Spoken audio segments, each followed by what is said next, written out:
Is that on? Oh, it is.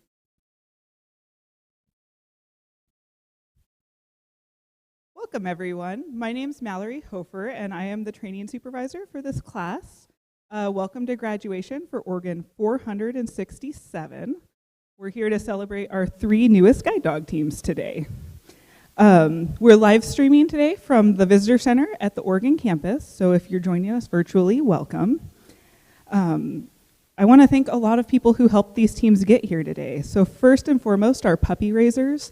Thank you so much for everything you do. We couldn't train guide dogs if we didn't have raisers who taught these dogs all of their house manners, socialized them in public, and just raised them up to be nice dogs who are ready for training. We know you guys just put your heart and soul into every dog, and we're thrilled that we get to train them and help their journey become complete. To our donors, thank you so much. The financial support so that we can provide guide dogs and all the services is wonderful, and we couldn't do it without you guys. And to all of our volunteers and employees, particularly our canine welfare training technicians in the back, thank you guys so much. Our kennel techs take care of the dogs. They're here in the evenings, the holidays, the weekends, and they just love these dogs and help with all of the general tasks and training and support through their journey here on campus. So thank you guys very much. We have a short video to share with you guys today, so that will start behind me.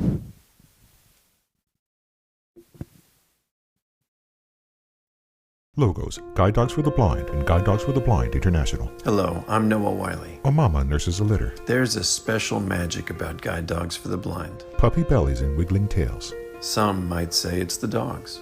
Puppies squirm in a pile. These courageous guides who change people's lives. 2 black puppies at a gate.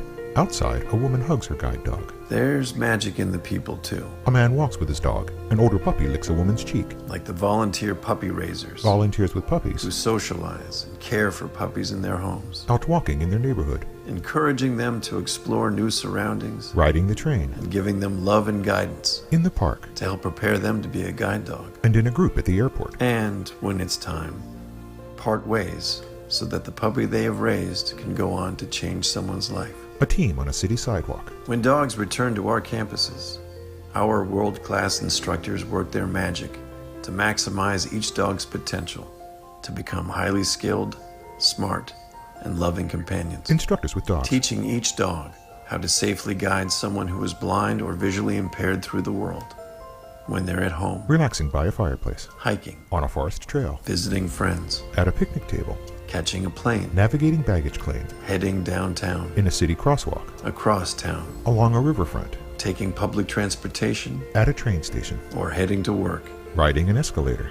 They will even disobey a command if it means keeping their handlers safe. People with guides in their neighborhoods. Those who are on the other end of the harness might say the magic is there, moving freely through the world with ease, confidence, and independence.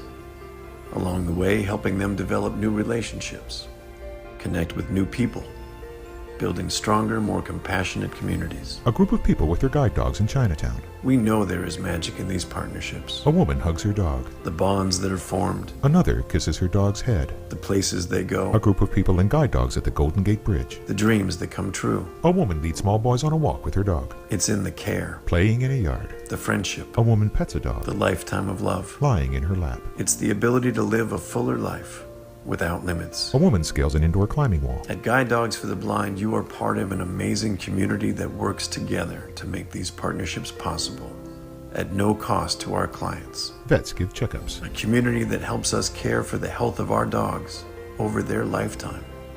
A community that provides the necessary training to help prepare potential clients for the guide dog lifestyle. Instructors with clients. A community that gives children in our youth programs the opportunity to experience the magic of a guide dog, to see if having a dog may be right for them. Children interact and play with dogs. A community that makes dreams of inclusion, enhanced confidence, Clients walk with dogs. mobility, independence, and companionship come true. A man with his dog on the beach. That's the magic of Guide Dogs for the Blind. Share an orange sunset. And it's all because of you. He hugs his dog. Blackout. Logos, Guide Dogs for the Blind and Guide Dogs for the Blind International. The light fades to black.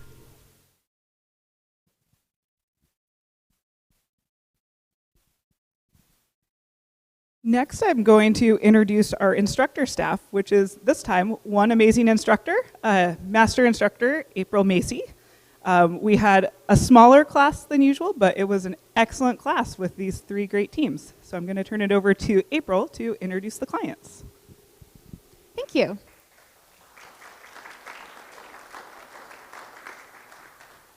I would like to also extend a warm welcome to all of you joining us on this Easter weekend to come celebrate these amazing teams that are ready to go home. I also want to offer thanks to the canine welfare technicians because they have put so many hours of love into these puppies so that they can have a wonderful stay even though they're in our kennel facilities. Also want to reach out to the facilities team that helps keep this campus running. We couldn't do it without them. And also the dorm staff who worked so hard to keep all of the students' rooms clean, make it a good environment to train dogs in, and the kitchen staff who fed the instructors and clients alike with very good food as always. And the graduates today. You have all worked really hard. There was a lot of material that we covered, and I'm very proud to officially congratulate the class of OR467. Let's give them a round of applause.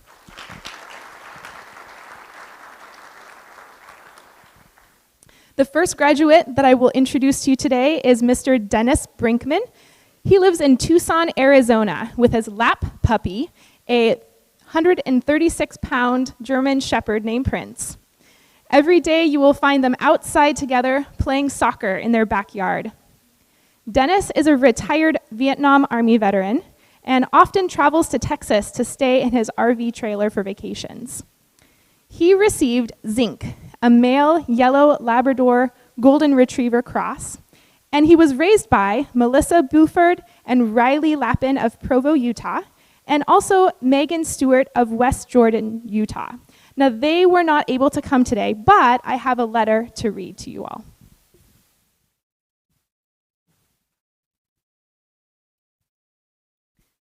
This is the letter from Megan. I had the pleasure of working with Zinc the last 3 months of his time as a puppy in training. Zinc was a sweet and eager puppy and was always up for everything as long as he was with his people. He was always a joy to have around. I was so impressed by Zinc's calm and easygoing demeanor and would call him an old soul because wherever we went, he just seemed to know what was expected of him and was on his best behavior. He is also a great mix of silly and professional, and knows exactly when each is needed, and was so good at putting a smile on my face when I was feeling down. I am so proud of the dog Zinc has become and what he has accomplished so far. He loves his job, and I hope he and Dennis have many amazing journeys together.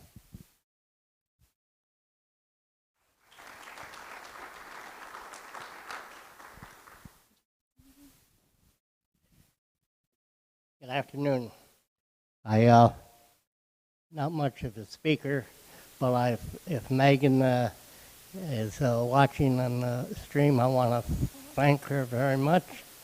She did a wonderful job raising Zinc, and I have the utmost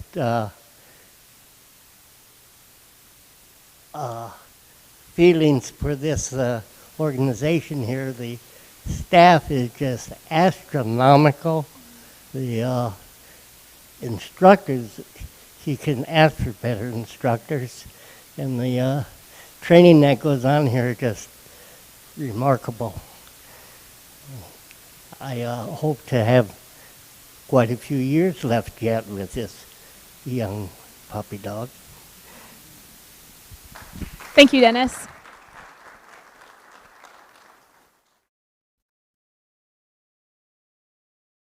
Our next graduate today is Ken Gao from Ottawa, Ontario. He is married, works from home, and enjoys hiking and spending time on his sailboat, so I'm sure Duncan will enjoy being a sail dog. He received Duncan, a male black Labrador Retriever raised by Mikkel Smith of Clearfield, Utah, Holly and Jake Mize of Orem, Utah, and today is going to be presented by Mikkel.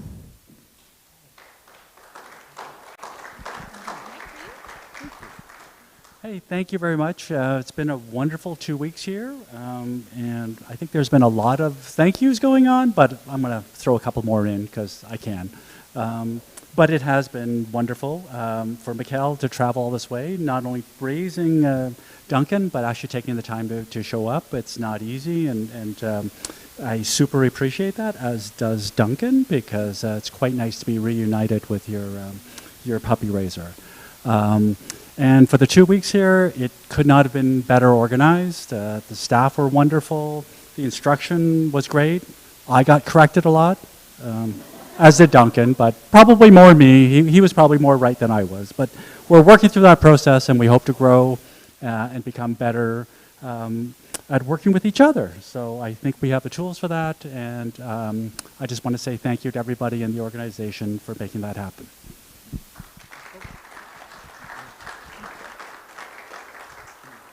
All right, I am here representing a team of people who have raised Duncan. Not only was Duncan raised by myself and my family, but also raised by the Mize family, Holly and Jake, and they put quite a bit of work into him. He was also raised by an awesome puppy club in Salt Lake. Duncan was well loved in Salt Lake.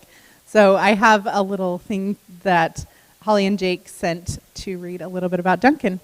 They said, in 2021, we became foster parents. 2 months later, Duncan joined the family.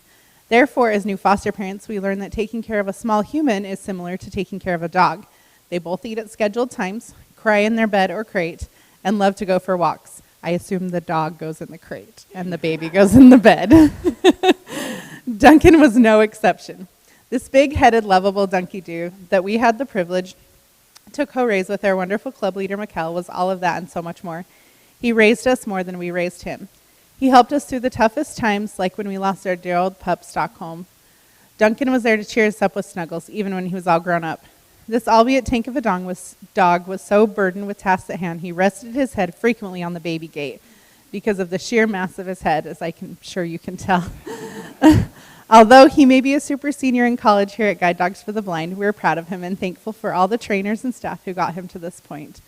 We wish we could attend the graduation today, but we just got another foster placement. Regardless, we cannot wait to hear the wonderful stories from Ken and his adventures with Duncan. Thank you.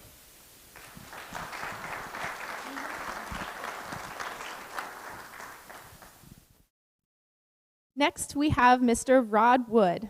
He lives in West Bountiful, Utah. He is married, has 2 kids and 5 grandkids. He is a retired public works director and is currently on the West Bountiful City Council. He loves to camp, ride 4-wheelers, and spend time on the ocean. He received Prentice, a male golden retriever raised by Catherine Martucci of Houston, Texas, and Riley Amore of Roanoke, Virginia. Let's give them a round of applause.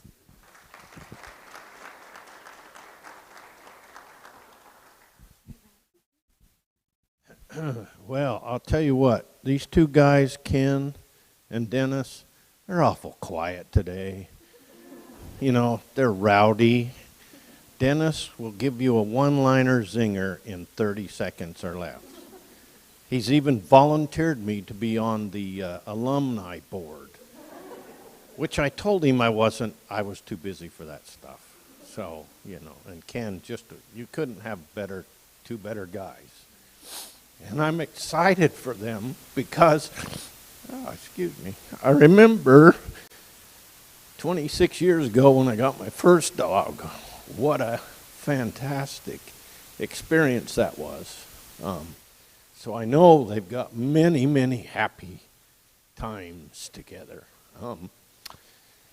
Mainly, I want to thank these 2 wonderful ladies next to me who are going to help us with the care of animals because they're both vets. And I'm telling you, it's amazing. Riley and Catherine, thank you so much. He's wonderful. And we even have Sue, Catherine's mother here. Wave, Sue, so they know who you are. Because without Sue, we don't have Catherine. And without Catherine, apparently we don't have Riley. So it's fantastic. And I also want to thank April. She's a little hard on you. Wow, I'll tell you. Man, whew, us old guys should have it down, right? She's a little tough, you know. Mallory, you are so wonderful. Without the staff of this campus, it can't happen. And without all of you out there in the video world that are donating, this whole thing doesn't happen. And so, from the bottom of my heart, don't know why I'm so emotional today, I thank all of you. And I thank this wonderful organization for what they do. And even the nurses are nice to you. You know, and the food is fantastic. So thank you again, everybody. And I love this organization and wish them the best. Thank you. So my name is Catherine. I'm one of Prentice's raisers, and we also just want to say thank you so much to everyone who's been involved. Prentice is what we like to call one of our pandemic puppies. So he's been through quite a bit. He went through a lot of change in the world, and he also touched a lot of people's lives, both through the pandemic, when he was helping make some videos for the rest of the puppy raising community, and then also while he was here on campus. I know he was with a lot of different people, and a lot of people helped out with his care in the time that he was here. And so we're incredibly thankful to everyone who has helped him along the way, so that ultimately he waited for the most perfect match with Rod and family, and we couldn't be any more thrilled that this is where he's ultimately going to end up.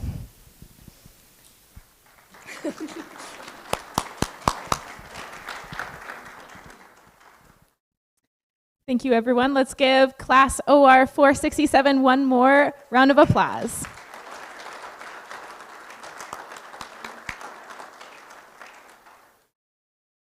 All right, the next activity that we are going to see today is a guide dog demonstration. So in a second, Mallory is going to come back on stage, and she will take over, and I will go get the demonstration dog. Enjoy. Thank you. And congratulations to all of our clients. I also realized, I know we have some foster care providers watching the live stream today, so just an extra thank you to all of those volunteers who helped with these dogs as well. So we're going to be doing a clicker demonstration today. So our clients come from all over the US and Canada to train with a guide dog at our campus, either here in Oregon or in California. In addition to guide work training, we also do a lot of different workshops, sometimes about like animal learning theory, sometimes about how to go through airport TSA with your dog. And one of the workshops we do is the principles of clicker training. So April is working a black lab named Wailea, and they are going to demonstrate different clicker techniques for us. So that sound of the clicker is what tells the dog they did precisely the right thing, and it's always followed up with a piece of kibble, a food reward. So this is a way that just enhances the dog's learning and is a really nice, rapport building tool that the clients can use as they go home. The clicker makes everything consistent, and it's really easy for a trainer to work with a clicker and then hand that clicker off to a client so they can do the exact same type of work with the dog. So we use the clicker through a lot of different parts of training. We might use it for obedience, like Wailea is demonstrating now. We use it to teach the dogs how to find their curbs during guide work. And we can also use it to teach them different targets that their client might need them to find in life. So Wailea knows hand targeting, so when April makes a fist, Wailea touches it with her nose, and she gets a click. And this can be used to teach Wailea different targets in the world. So someone might teach an office door, an elevator, or a bench, maybe a bus stop. And so that's what we're going to demonstrate today. So April uses her hand to show Wailea the target that she wants her to find, and then she uses the clicker to reward her and show her, yes, that's exactly what we wanted. And the really fun thing about a clicker, it makes training a fun game for the dogs. They often get very excited for clicker training, and as you can tell, she's got lots of tail wagging happening. So as we start our back chaining, April's going to slowly increase the distance between the target, which is the bench, and where they're starting. And when we see Wailea anticipating and going towards the bench, we know that she is starting to understand what we're asking her to find. The accuracy and enthusiasm is one of the fun parts of clicker training. And as soon as April starts to see that the dog knows what she's looking for, we can add guide work into her targeting. So this time April will pick up the harness and she'll let Wailea do guide work. Yay, good girl. So this is a really fun tool that the clients can use to teach all different types of things, an office door, maybe a tricky entrance to City Hall, or even something like a trash can that they need to find at the park. So, excellent. Thank you, Wailea, for being a lovely demo. Thank you, everyone, for being here today. This concludes our graduation. There'll be some snacks out in the lobby near the gift shop. Thank you all for coming, and congratulations to our newest graduates.